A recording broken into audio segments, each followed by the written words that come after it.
YouTubers and cinephiles, welcome back, and welcome to the part 2 of this two-part edition of Thriller Reviews. I'm John Ricky. Snake Eyes, released in 1998, directed by one of the great suspense directors, Brian De Palma, of Scarface fame, Carlito's Way, The Untouchables. Snake Eyes is his follow-up to probably his most successful film ever in his career, and that is Mission Impossible, that came out in 1996 with Tom Cruise. This is his baby that he co-wrote with the writer of Mission Impossible, David Cope. De Palma and David Cope got together again, thinking they could make another big splash like their last movie that they just did, Mission Impossible. This movie stars Nic Cage as shady cop detective Rick Santoro. This shady cop is at the heavyweight championship bout of the evening in Atlantic City. Got front row seats, probably by despicable means. And it just so happens that the Secretary of Defense of the United States is attending, along with his best buddy, who is commander and is the protection liaison for Secretary Commander Kevin Dunn, portrayed by Gary Sinise. So one of the first scenes is watching Rick Santoro in this beautifully crafted one-shot tracking shot a la Goodfellas restaurant scene. I always love a good one-take shot. It's always beautiful when it's executed amazingly. You're introduced to the whole cast of characters through this. He's talking, he's looking like a man about town, and Nicolas Cage is basically hamming it up here. He's so over the top with it. He basically becomes really annoying and cartoonish. I mean, I have expected his eyes to just bulge out of his head with how much he was putting into this and not being real back. But hey, that's the magic of Nic Cage. So yeah, we're introduced to almost every cast member, including the boxers in the ring, or at least one of the boxers, which all leads in later. The fight commences, shots are given and taken in the ring, and then all of a sudden gunshots are shot in the arena, and all hell breaks loose. Everyone escapes, and then we got our mystery. Just so happens that everyone is locked down within this coliseum because there's a big record storm outside going on, and nobody's allowed to leave. So we got our confined thriller. Yay! So Nicolas Cage's Rick Santoro goes into detective mode, and it seems like it's so reluctant. I mean, he's just being an asshole about it. I mean, and that's the thing. He's not like, like, okay, time to go to work. It's not like a change where it's like, okay, now I have to really get serious. It just feels like he begrudgingly doesn't want to do his fucking job and just wants to get through it, whatever, you know.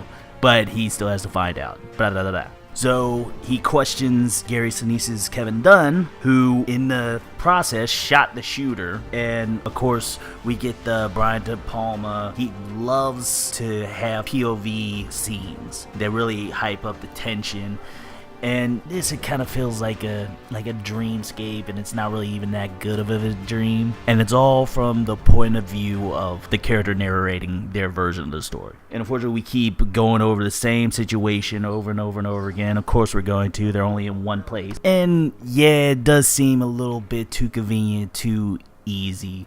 And that's all due to how Gary Sinise is portraying it. He seems like it's rehearsed, but it seems like it works for the story. Gary Sinise tries his best, I mean, with what he's given, and he's really the highlight of this movie. So yeah, it becomes a procedural. He's questioning everybody, and particularly the cast members that we were introduced in that one long take or whatnot.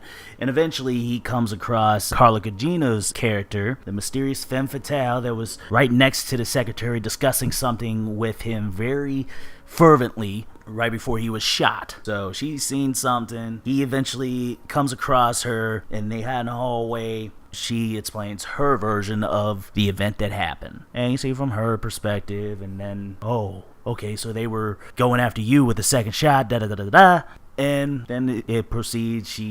They start going around. They're questioning everybody else. She's ducking from other people, particularly people that are connected to Kevin Dunn, Gary Sinise. And that's what this movie is, just rinse, wash, repeat from a different angle, different jazz, but still you're coming to the same end, same conclusion, so on and so forth. And it really just got repetitive and boring. Now, brace yourself, because here's the kicker, and here's why I had the two-parter. This movie was doomed from the word go, because, let's see, this is 98, so I was like a teenager. I was like 14 when we went to see this. I went to see this with my dad.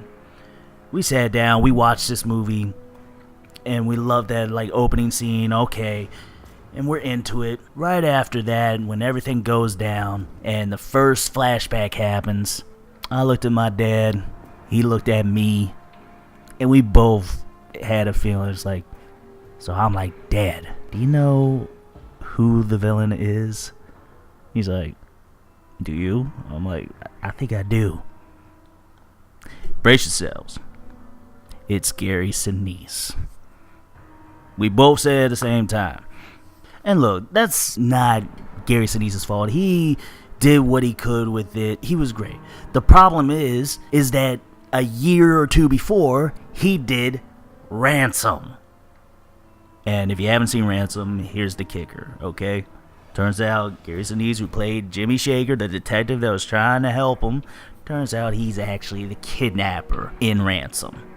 And he did that so well, you wanted him to get his at the end of that movie, that once you go into this movie and see, oh, yeah, Gary Sinise, you're just going to assume he's the villain. It's simple as that.